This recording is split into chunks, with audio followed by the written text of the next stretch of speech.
भारतीय वायुसेना के पास दुनिया का फाइटर जेट राफेल है और अब भारतीय नौसेना के लिए भी राफेल का जुड़वा भाई यानी राफेल एम खरीद का रास्ता साफ हो गया है।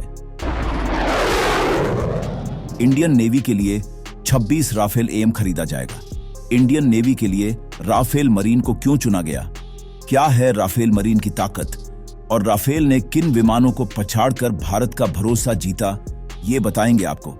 लेकिन उससे पहले अगर आपने डिफेंस दर्पण को सब्सक्राइब नहीं किया है तो चैनल को लाइक, सब्सक्राइब और शेयर करें ताकि डिफेंस से जुड़ी बारीकियों का आसानी से समझ सकें। तो आगे बढ़ते हैं। भारत ने 26 राफेल लड़ाकू विमान को खरीदने के अपने फैसले के बारे में फ्रांस सरकार को औपचारिक रूप से सूचित कर दिया है।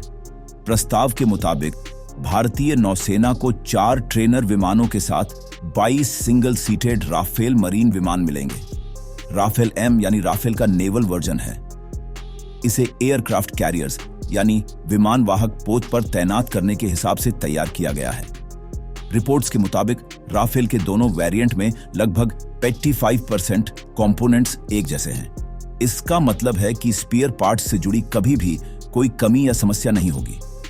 राफेल एम समुद्री इलाकों में हवाई हमले के लिए विशेष तौर पर डिजाइन किया गया है। राफेल एम बहुत कम जगह पर लैंड कर सकता है। इसे short take off but arrested landing कहते हैं। INS विक्रांत पर 3 अरेस्ट वायर लगे हैं। लैंडिंग के वक्त एयरक्राफ्ट की टेल इनमें से किसी वायर पर हुक हो जाएगी। इससे वो कम दूरी पर ही रुक जाएगा। इसे टेल हुक कहते हैं। इसी तरह के फीचर से राफेल एम भी लैस है। केंद्र सरकार की ओर से पिछले कुछ वर्षों से INS विक्रांत के लिए नए फाइटर जेट की तलाश थी, जो अब राफेल के एम वर्जन से पूरी होगी। अब यह भी जानना जरूरी है कि आखिर राफेल एम ने FA-18 को किन खासियतों की वजह से शिकस्त दी। राफेल एम 1912 किलोमीटर प्रति घंटा की रफ्तार से उड़ान भरने में सक्षम है। वहीं अमेरिकी F-18 हॉर्नेट 1915 किलोमीटर प्रति घंटा की रफ्तार से उड़ने की क्षमता रखता है।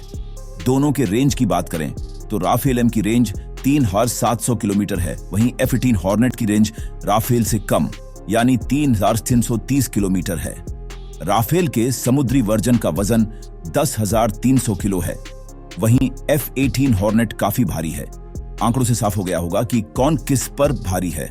नौसेना अपने बेड़े में पुराने पड़ चुके रूस के 33 फाइटर जेट्स MiG-29 के और MiG-29 क्यूब को हटाना चाहती है।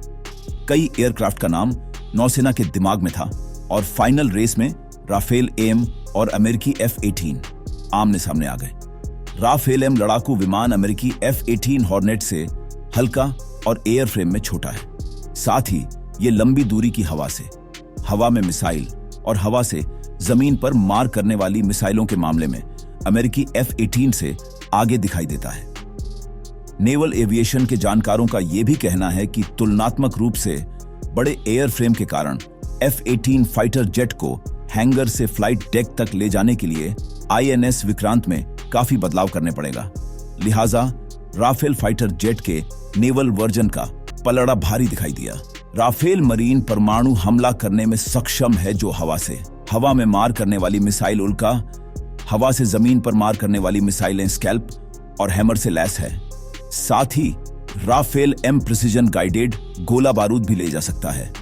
राफेल का नेवल वर्जन इंटरनल फ्यूल के साथ ज्यादा हथियार ले जा सकता है।